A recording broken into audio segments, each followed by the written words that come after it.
बिस्मिल्लाहिर्रहमानिर्रहीम। ठीक हैं, खैरियत से हैं आप। तो बाबर आज़म को टी20 स्क्वाड से पाकिस्तान की बेदखल कर दिया गया है। वो इससे पहले भी टी20 स्क्वाड का हिस्सा नहीं थे। इस साल होने वाले टी20 मैचेस में बाबर आज़म पाकिस्तानी स्क्वाड का हिस्सा नहीं थे। वो आखिरी टी20 मैच दिसंबर 2024 में खेले हैं और जो पिछले 10 टी20 मैचेस उन्होंने खेले हैं उसमें परफॉर्मेंस उनकी मिली जुली रही है।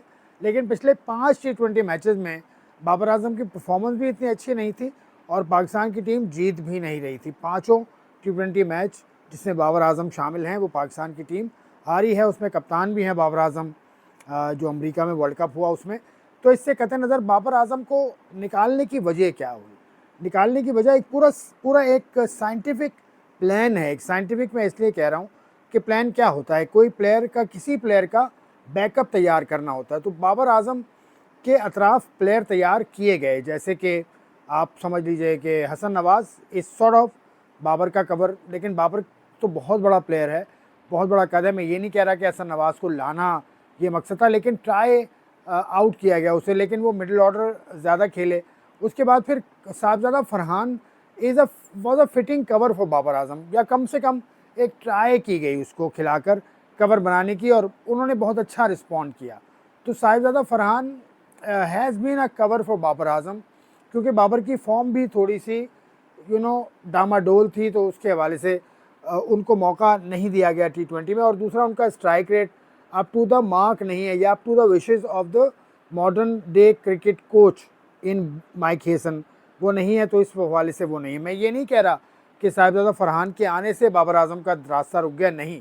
साहिबजादा फरहान के आने से ये हुआ कि एक थोड़ा सा रिलीफ मिला पाकिस्तान की मैनेजमेंट को कि चलो एक लड़का है जो किसी ना किसी हवाले से बाबर को कवर दे सकता है। फिर बाबर की परफॉर्मेंस दी, मैं कहा ना मैंने, आखिरी 5 टी20 मैचेस उनके देख लें, उनकी परफॉर्मेंस इतनी अच्छी नहीं है। उन्होंने PSL भी खेला पेशावर ज़ल्मी से, तो वो भी मिली जुली परफॉर्मेंस है और उनकी टीम जो है वो नहीं आ सकी थी प्ले ऑफ मरहले में। तो उससे भी अंदाज़ा होता है कि कप्तानी में उनकी टीम फ्रेंचाइज की क्या किया है। सेम गोज़ विद रिजवान की टीम को, मुल्तान सुल्तान का भी यही हाल है।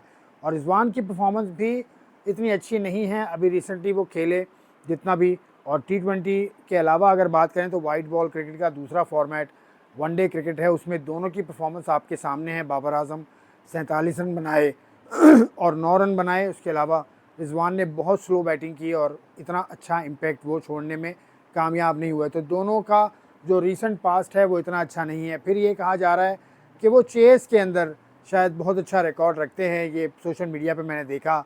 तो चेस करने में बाबर की मौजूदगी में पाकिस्तान 39 मैचेस जीता है और बाबर ने खेले हैं 128 टी20 मैचेस।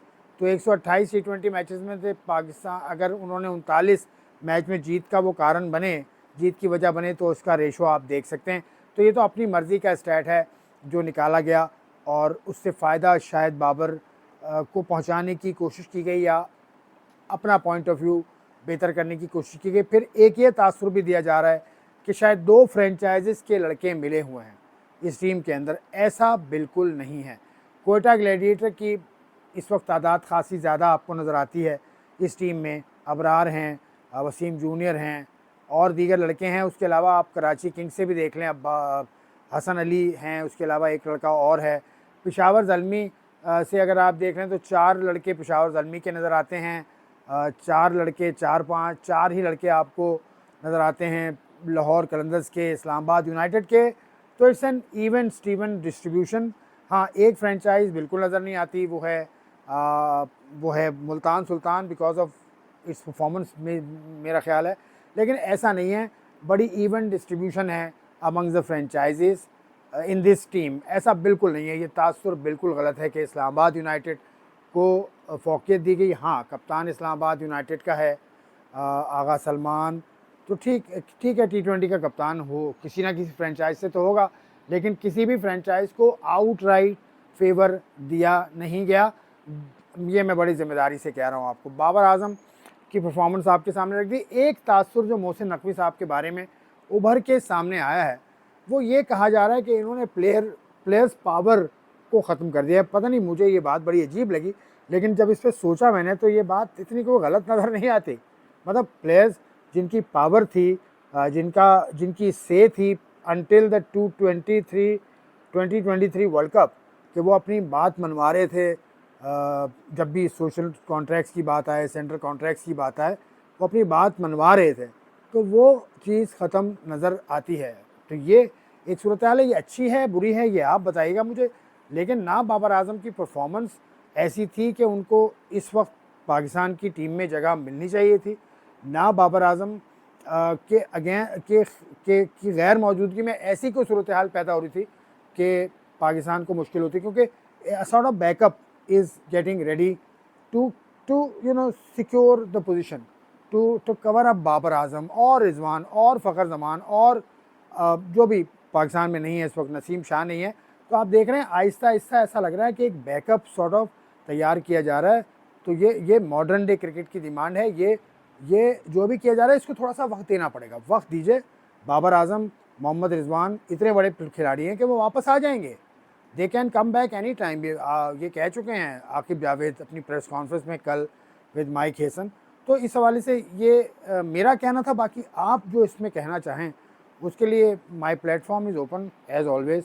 आप कहिए, आप बताइए कि किस हवाले से आपने बात सुननी है, तो I will try to bring up that thing for you. अपना ख्याल रखिएगा। खुदा हाफ़िज़।